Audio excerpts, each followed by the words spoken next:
Well, good evening and welcome to Tucker Carlson Tonight. The downfall of Hollywood producer Harvey Weinstein essentially complete tonight. The allegations are far too numerous to ignore. He's been fired from his own company. Now he's apparently in some kind of rehab facility talking about himself while the NYPD investigates criminal charges against him. Whatever happens next, you pretty much know what Harvey Weinstein's Wikipedia entry is going to say 20 years from now. But the larger Weinstein saga is just beginning. Many powerful people knew what Harvey Weinstein was doing and not only ignored his crimes, but actively took his side against his many victims. It's a long list, but at the very top of that list is NBC News. NBC had this story months ago. Their former anchor Ronan Farrow conclusively exposed more than a dozen allegations against Weinstein by women who say he sexually harassed, groped, even raped them. But the network killed that investigation. Now, NBC News president Noah Oppenheim says the company had good reason for doing that. But did the company have good reason? Trace Gallagher has taken a very close look at this question, and he joins us tonight with an answer. Trace? Tucker, NBC News has gone on the record saying the reason it decided not to run the Ronan Farrow story on Harvey Weinstein is because he didn't have enough reporting to go on the air. Well, now a number of outlets, including the Daily Beast and Huffington Post, are refuting that, saying that Farrow began reporting on the Harvey Weinstein story back in January. And by July, he had interviewed at least 8 Weinstein accusers and had also secured the coveted New York police audio tape of Weinstein admitting he groped a 22-year-old Italian model. Listen. Yesterday you touched my breast. Oh, please, I'm sorry. Just come on. I'm used to that. Come on. Are you used to that? Yes, come in. Then in August, a woman who accused Weinstein of raping her agreed to an on-camera interview as long as she was in silhouette and not identified. The Huffington Post says not only did NBC News refuse to provide a camera crew for the interview, it tried to stop the interview altogether and tried to stop Farrow from reporting on the story altogether. So Farrow paid for the camera crew himself. NBC says the opposite, quoting, Ronan very understandably wanted to keep forging ahead, so we didn't want to stand in his way, and he took it to the New Yorker and did a ton more extraordinary work. But a dozen people inside and outside NBC reportedly claim NBC slow-walked the story and ran it up the corporate chain. Not just news president Andy Lack, but all the way up to NBC Universal CEO Steve Burke, something news employees called unprecedented. In fact, some told the HuffPost that Weinstein's attorneys trying to kill the story and NBC News appeared to be synonymous. And it should be noted that last week, when the New York Times first broke the story, both CBS and ABC ran it during their evening newscasts. NBC did not, saying Weinstein was not a nationally recognized figure. The same excuse was used for pulling a Weinstein skit from Saturday Night Live. Tucker. Thanks, Trace. So let's be clear. NBC is lying. Yesterday, News Division head Noah Oppenheim claimed NBC, quote, encouraged Farrow to report that story. The opposite is true. They pressured him to drop it. Oppenheim says, quote, NBC gave him resources to report that story over many, many months. Maybe, except for a camera crew when Farrow tried to interview an alleged rape victim. Oppenheim says Farrow's stories, quote, was not the story that we were looking at when we made our judgment. Yet another lie. As Farrow told Rachel Maddow 2 nights ago, he'd finished the bulk of his reporting on Weinstein when he went to The New Yorker. That's why the magazine accepted his piece in the first place. Why did you end up reporting this story for The New Yorker and not for NBC News? Look, you would have to ask NBC and NBC executives about the details of that story. I'm not going to comment on any news organization's story that they, did or didn't run. NBC says that, you didn't, that the story wasn't publishable, that it wasn't ready to go by the time that you brought it to them. But obviously it's ready to go by the time you got it into The New Yorker. I walked into the door at The New Yorker with an explosively reportable piece that should have been public earlier, and immediately, obviously, The New Yorker recognized that, and it is not accurate to say that it was not reportable. In fact, there were multiple determinations that it was reportable at NBC.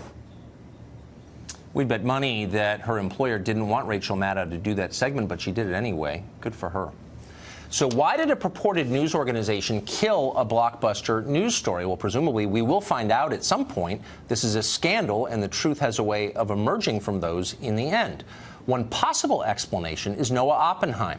In addition to being the head of NBC News, Oppenheim is a Hollywood screenwriter with deep ties to the movie business and to the Democratic Party establishment.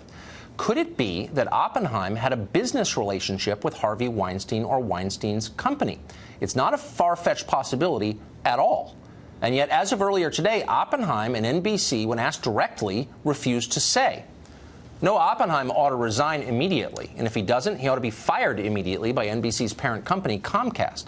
News executives are not allowed to tell lies. They're not allowed to participate in cover-ups. They ought to answer straightforward questions straightforwardly. When they don't, you know they're corrupt, and that's exactly what NBC News is.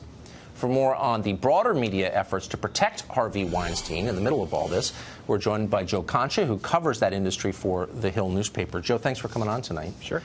So the red flag for me, and these are very complicated stories and we don't know all the answers, but we do know that NBC News, Noah Oppenheim, and Noah Oppenheim's agent are refusing to answer a very simple question, which is, did Noah Oppenheim, as president of NBC News, have any business relationship at all with Harvey Weinstein or his company? And they won't answer that question. What is the possible range of explanations for refusing to answer a simple question like that? That's what bothers me about this, Tucker, that the head of a news organization is refusing to answer questions.